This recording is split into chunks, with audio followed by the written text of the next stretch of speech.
ರಾಜ್ಯ ಆರೋಗ್ಯ ಇಲಾಖೆ ಆಂಬ್ಯುಲೆನ್ಸ್ಗಳ ನಿರ್ವಹಣೆಯಲ್ಲಿ ವಿಫಲ ಆಗ್ತಾ ಇದೆ. ಒಂದು ಕಡೆಯಲ್ಲಿ ಆಂಬ್ಯುಲೆನ್ಸ್ಗಳ ನಿರ್ವಹಣೆ ಕೊರತೆಯಲ್ಲಿದ್ರೆ, ಮತ್ತೊಂದು ಕಡೆಯಲ್ಲಿ ಸಿಬ್ಬಂದಿಗಳ ನೇಮಕಾತಿ ವಿಚಾರದಲ್ಲೂ ಕೂಡ ವಿಳಂಬ ಆಗ್ತಾ ಇದೆ. ಮತ್ತೊಂದು ಕಡೆಯಲ್ಲಿ 3 ಶಿಫ್ಟ್ ಮಾಡ್ತಾ ಇದ್ದಂಥ ವಾಹನಗಳು ಇದೀಗ 2 ಶಿಫ್ಟ್ಗೆ ಸೀಮಿತ ಆಗ್ತಾ ಇದೆ. ಇದರ ಬಗ್ಗೆ ಮಾತಾಡಲಿಕ್ಕೆ ನನ್ನ ಜೊತೆಗೆ ಸಿಬ್ಬಂದಿಗಳಿದ್ದಾರೆ, ಅವ್ರನ್ನೇ ಮಾತನಾಡಿಸ್ತಾ ಹೋಗ್ತೀನಿ. ಸರ್, ಈಗ ಪ್ರಮುಖವಾಗಿ ಆಂಬ್ಯುಲೆನ್ಸ್ನ ಕೊರತೆ, ಒಂದಿಷ್ಟು ಆಂಬ್ಯುಲೆನ್ಸ್ಗಳು ನಿಂತಲ್ಲೇ ನಿಂತಿದೆ, ರಿಪೇರಿಗಳ ಆಗ್ತಾ ಇಲ್ಲ. ಏನು ಆರೋಗ್ಯ ಇಲಾಖೆ ಎಲ್ಲೋ ವಿಫಲ ಆಯ್ತಾ ಅಂತ?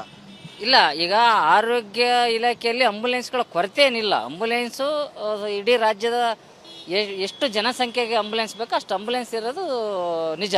ಆದರೆ ನಿರ್ವಹಣೆ ಅನ್ನೋ ಒಂದು ವಿಚಾರ ಬಂದಾಗ ಕೆಲವೊಂದು ಗ್ಯಾರೇಜಲ್ಲಿರ್ತಕ್ಕಂಥದ್ದು, ಕೆಲವೊಂದು ರಿಪೇರಿ ಆಗತಕ್ಕಂಥ ಒಂದು ಈಗಿನ ವಾಸ್ತವ ಸ್ಥಿತಿ ಇದೆ. ಕಾರಣ ಏನಂದರೆ, ಇಷ್ಟು ವರ್ಷಗಳ ಕಾಲ 2008ರಿಂದ ಏನು ಉಚಿತ ಸೇವೆ ಆರೋಗ್ಯ ಕವಚ ಯೋಜನೆಯನ್ನು ಕಾರ್ಯನಿರ್ವಹಣೆ ಮಾಡ್ತಿತ್ತು ಜೀವಿಕೆ ಸಂಸ್ಥೆ ಅಂತ, ಆ ಸಂಸ್ಥೆಯಿಂದ ಹಿಂಪಡೆದು ಸರ್ಕಾರನೇ ನೇರ ನಿರ್ವಹಣೆ ಮಾಡಬೇಕು ಅಂತ ಒಂದು ಏನು ಯೋಜನೆ ರೂಪಿಸಿದ್ರು. ಈ ಯೋಜನೆ ರೂಪಿಸಿದಂಥ ಸಂದರ್ಭದಲ್ಲಿ ಮೊದಲು ಮುಖ್ಯವಾಗಿ ಏನು call centre, commando call centre ಅಂತ ಸರ್ಕಾರ ಈಗ ಸಂಪೂರ್ಣವಾಗಿ ಅದರ ಅಧೀನಕ್ಕೆ ತಗೊಂಡಿದೆ. ಆದರೆ ಈಗಲೂ ಸಹ ವಾಹನದ ರಿಪೇರಿಸ್ ಇರ್ಬೋದು, ಇಲ್ಲ ಸಿಬ್ಬಂದಿಗಳ ನಿರ್ವಹಣೆ ಇರ್ಬೋದು, ಅದನ್ನು ಈಗಲೂ ಸಂಸ್ಥೆಯವರಿಗೆ ನಿರ್ವಹಣೆಗೆ ಕೊಟ್ಟಿದ್ದಾರೆ. ಈ ಮಧ್ಯದಲ್ಲಿ ಅವರಿಗೆ ಯಾವುದೇ ಥರದ ಟೆಂಡರು ಸಹ ಕೊಟ್ಟಿಲ್ಲ. ಜೊತೆಗೆ ಸರ್ಕಾರ ಅದಕ್ಕೆ ಬೇಕಾದಂಥ ಅನುದಾನ ಒದಗಿಸೋದನ್ನು ಸಹ ಕೊಡದೇ ಇರೋ ಕಾರಣದಿಂದ ಅವರ ಒಂದು ಸಣ್ಣ ಪುಟ್ಟ ಸಮಸ್ಯೆಗಳು ಇರೋದ್ರಿಂದ ಈ ಒಂದು ಪರಿಸ್ಥಿತಿ ನಿರ್ಮಾಣ ಆಗಿದೆ. ಈಗ ಹಾಲಿ ಬಂದಂಥ ನಮ್ಮ ಆರೋಗ್ಯ ಸಚಿವರಿಗೆ ಗಮನಕ್ಕೆ ತಂದಿದ್ದೀವಿ. ಆದಷ್ಟು ಬೇಗ ಮುಂದಿನ ವಾರದಲ್ಲೇ ಸಭೆ ಕರೆದು ಸಂಪೂರ್ಣವಾಗಿ ಈ ಆಂಬುಲೆನ್ಸ್ ಏನು ಯೋಜನೆ ಇದೆ ಇದನ್ನು ಉತ್ತಮ ರೀತಿಯಲ್ಲಿ ಮೊದಲು ಯಾವ ರೀತಿ ಕಾರ್ಯನಿರ್ವಹಿಸ್ತಾ ಇತ್ತು ಆ ರೀತಿಯಲ್ಲೇ ಮಾಡ್ತಕ್ಕಂಥದ್ದಕ್ಕೆ ಏನು ಬೇಕು ಅದಕ್ಕೆ ನಾವು ಕ್ರಮ ವಹಿಸ್ತಕ್ಕಂಥ ಕೆಲಸ ಮಾಡೋಣ, ಆದಷ್ಟು ಬೇಗನೆ ಇದನ್ನು ಸರಿಪಡಿಸ್ತಕ್ಕಂಥ ಕೆಲಸ ಮಾಡೋಣ ಅಂತ ಅವರು ಸಹ ನಮಗೆ ಒಂದು ಮನವರಿಕೆ ಮಾಡಿಕೊಟ್ಟಿದ್ದಾರೆ. ಸರ್, ಈಗ ಸಿಬ್ಬಂದಿಗಳ ನೇಮಕಾತಿ ವಿಚಾರದಲ್ಲಿ ಒಂದಿಷ್ಟು ವಿಳಂಬ ಆಗ್ತಾ ಇದೆ. 108 ಆಂಬ್ಯುಲೆನ್ಸ್ಗಳಿಗೆ ಒಂದಿಷ್ಟು ಕಡೆಯಲ್ಲಿ ಡ್ರೈವರ್ಗಳಿಲ್ಲ. ಮುಂಚೆ 3 ಪಾಳಿಲಿ ಮಾಡ್ತಾ ಇದ್ರಿ, ಈಗ 2 ಪಾಳಿಲಿ ಮಾಡುವಂಥ ಪರಿಸ್ಥಿತಿ. ಅದರ ಜೊತೆಗೆ ಕೆಲವೊಂದಿಷ್ಟು ಆಂಬ್ಯುಲೆನ್ಸ್ಗಳಲ್ಲಿ ವೈದ್ಯಕೀಯ ಸಿಬ್ಬಂದಿಗಳು ಇರೋದಿಲ್ಲ. ಇದೆಷ್ಟು ಸಮಸ್ಯೆ ಆಗ್ತಾ ಇದೆ?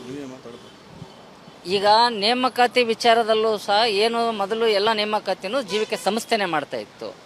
ಈಗ ಸರ್ಕಾರನೇ ನಿರ್ವಹಿಸ್ತೀನಿ ಅನ್ನೋ ಒಂದು ಏನು ಕೆಲಸಕ್ಕೆ ಇವತ್ತು ಕೈ ಹಾಕಿದೆ. ಹೀಗಾಗಿ DHO ಅಧೀನದಲ್ಲಿ ನೇಮಕಾತಿ ಮಾಡೋಕ್ಕಾಗತ್ತೆ. ಆದರೆ ಅದರ ಸಂಪೂರ್ಣ ಪ್ರಕ್ರಿಯೆ ಇನ್ನೂ ಪೂರ್ಣಗೊಂಡಿಲ್ಲ. ಕೇವಲ ಕಾಲ್ ಸೆಂಟರ್ ಮಾತ್ರ ಪೂರ್ಣಗೊಂಡಿದೆ. ಈಗ ಆಂಬುಲೆನ್ಸನ್ನು ಜಿಲ್ಲಾವಾರು DHO ಅಧೀನಕ್ಕೆ ಕೊಟ್ಟು ಆ ಸಂದರ್ಭದಲ್ಲಿ ಸಿಬ್ಬಂದಿಗಳನ್ನ ನೇಮಕ ಮಾಡೋಕ್ಕಾಗುತ್ತೆ. ಯಾಕಂದರೆ ಈಗ ಸಂಸ್ಥೆಗೂ ಸಹ ನೇಮಕ ಮಾಡೋಕ್ಕೆ ಯಾವುದೇ ಥರದ ಅವರಿಗೆ ಅಧಿಕಾರ ಕೊಟ್ಟಿಲ್ಲ. ಹಾಗಾಗಿ ಈಗ 2 ಶಿಫ್ಟಿಗೆ ಏನು ಕಾರ್ಯನಿರ್ವಹಿಸ್ತಕ್ಕಂಥ ಸಿಬ್ಬಂದಿಗಳೇ 3 ಶಿಫ್ಟ್ ಆಗಿರೋದ್ರಿಂದ ಕೆಲವೊಂದು ಕಡೆ ಕೆಲವೊಂದು ಜಿಲ್ಲೆಯಲ್ಲಿ ಸಿಬ್ಬಂದಿಗಳ ಕೊರತೆ ಇದೆ. ಅದ್ರ ಜೊತೆಗೆ ಸ್ಟಾಫ್ ನರ್ಸ್ಗಳ ಕೊರತೆನೂ ಸಹ ಇದೆ. ಡ್ರೈವರ್ ಕೊರತೆನೇ ಇದೆ, ಸ್ಟಾಫ್ ನರ್ಸ್ ಕೊರತೆನೇ ಇದೆ. ಅದನ್ನು ಸಹ ನಾವು ಈಗ ಆರೋಗ್ಯ ಸಚಿವರು ಗಮನಕ್ಕೆ ತಂದಿದ್ವಿ.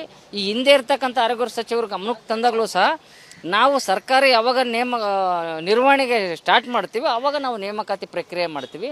ಈಗ ಬೇರೆ ಖಾಸಗಿ ಸಂಸ್ಥೆಗೆ ನಿರ್ವಹಣೆಗೆ ನಾವು ಕರೆ ಕೊಟ್ಟರೆ ಮತ್ತೆ ಮುಂದಿನ ದಿನಗಳಲ್ಲಿ ಬೇರೆ ಥರ ಗೊಂದಲ ಆಗಬಾರ್ದು. ಈಗ ಸದ್ಯದ ಪರಿಸ್ಥಿತಿಯಲ್ಲಿ ಇದು ಸಿಸ್ಟಮ್ ನಡೀಲಿ. ನಂತರದ ದಿನಗಳಲ್ಲಿ ನಾವು ಇದನ್ನು ನೇರವಾಗಿ ಜಿಲ್ಲಾ ಡಿಸ್ಟಿಕ್ ಹೆಲ್ತ್ ಆಫೀಸರ್ಗಳೇ ಸಿಬ್ಬಂದಿಗಳನ್ನ ನೇಮಕ ಮಾಡ್ತಕ್ಕಂಥ ಪ್ರಕ್ರಿಯೆ ಮಾಡ್ತೀವಿ. ಇಲ್ಲಾಂದರೆ ಏನು ಈಗಾಗಲೇ ಸರ್ಕಾರದಲ್ಲಿ ಕೆಲವೊಂದು ವಿಭಾಗ ಮಾಡಿದ್ದಾರೆ, ಒಂದು 3-4 ವಿಭಾಗ, ಆ ವಿಭಾಗದ ರೀತಿಯಲ್ಲಿ ಹೊರಗುತ್ತಿಗೆ ಕೊಟ್ಟು ಸಿಬ್ಬಂದಿಗಳ ನೇಮಕ ಮಾಡೋಕ್ಕೆ ಆದೇಶ ಹೊರಡಿಸ್ತೀವಿ ಅಂತಂದು ಹೇಳಿದ್ದಾರೆ. ಅದು ಈಗ ಸದ್ಯ ತಾತ್ಕಾಲಿಕವಾಗಿ ಸ್ವಲ್ಪ ನಿಧಾನಗತಿಯಲ್ಲಿದೆ. ಆದಷ್ಟು ಬೇಗ ಆದರೆ ಉತ್ತಮ ಅಂತ ನಾವು ಈ ಮೂಲಕ ಕೇಳ್ಕೊಂತೀವಿ. ಇದಿಷ್ಟು ಏನು 108 ಆಂಬ್ಯುಲೆನ್ಸ್ನ ನೌಕರರು ಹೇಳ್ತಾ ಇರುವಂಥದ್ದು. ಈಗಾಗಲೇ ನೂತನವಾಗಿ ಬಂದಿರುವಂಥ ಆರೋಗ್ಯ ಸಚಿವರ ಗಮನಕ್ಕೆ ಇದನ್ನು ತರಲಾಗಿದೆ. ಅವರು ಯಾವ ರೀತಿಯಾಗಿ ಕ್ರಮ ತಗೊಂತಾರೆ ಅನ್ನೋದನ್ನು ಕಾದು ನೋಡಬೇಕಾಗ್ತಿದೆ ಅಂತ ಹೇಳ್ತಾ ಇರುವಂಥದ್ದು. ಕ್ಯಾಮ್ರಾ ಪರ್ಸನ್ ಕೃಷ್ಣ ಜೊತೆಗೆ ಚರಣ್, ರಿಪಬ್ಲಿಕ್ ಕನ್ನಡ, ಬೆಂಗಳೂರು.